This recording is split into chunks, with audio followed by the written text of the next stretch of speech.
Pembaptisan datang dari kata dasar baptizen atau baptizo dalam bahasa Yunani yang bermaksud membenam, merendam, atau menenggelamkan sesuatu.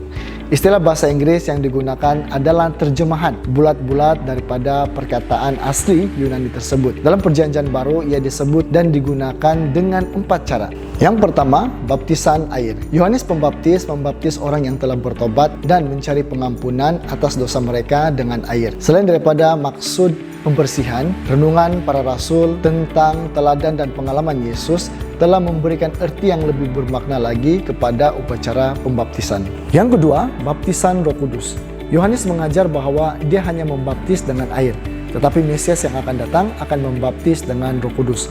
Janji ini diulang oleh Tuhan Yesus sebelum pengangkatannya apabila dia memberi perintah kepada para muridnya supaya tinggal di Yerusalem menanti janji Bapa. Janji ini tidak digenapi sehinggalah pada hari Pentakosta di mana Roh Allah turun ke atas orang-orang percaya di Yerusalem lalu menjadikan mereka satu tubuh Kristus. Yang ketiga, baptisan penderitaan. Yesus berbicara hal ini dalam Lukas 12 ayat 50 tentang penderitaan dan kematiannya yang akan datang.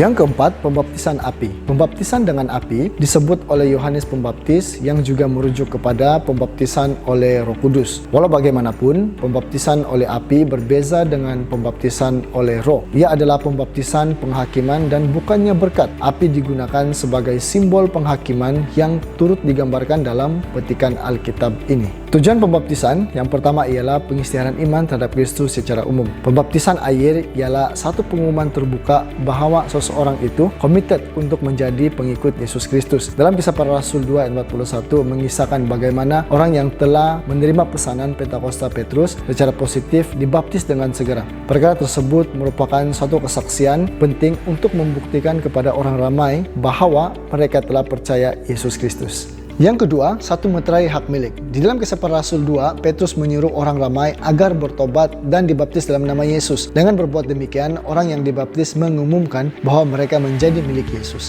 Yang ketiga, permulaan untuk bersatu dengan tubuh Kristus. Orang yang telah dibaptis bersatu di dalam iman kepada Kristus dan dijadikan ahli keluarga Tuhan. Yang keempat, satu komitmen untuk hidup demi Tuhan. Perlu ditekankan bahwa pembaptisan hanyalah satu permulaan. Mereka yang telah dibaptis harus tunduk menyerah kepada kuasa Roh Kudus untuk menjalani kehidupan yang baru. Pembaptisan mengesahkan kehidupan kita yang lama penuh dosa telah mati bersama Kristus. Kini kita dibangkitkan kembali untuk menjalani kehidupan yang dikawal oleh Roh Kudus. Hanya satu syarat yang diperlukan, yaitu kita bertobat daripada segala dosa-dosa kita dan menerima Yesus sebagai Tuhan dan Juru Selamat. Tanggapan yang mengatakan bahwa seseorang yang ingin dibaptis harus mencapai tahap keimanan yang tertentu adalah tidak benar.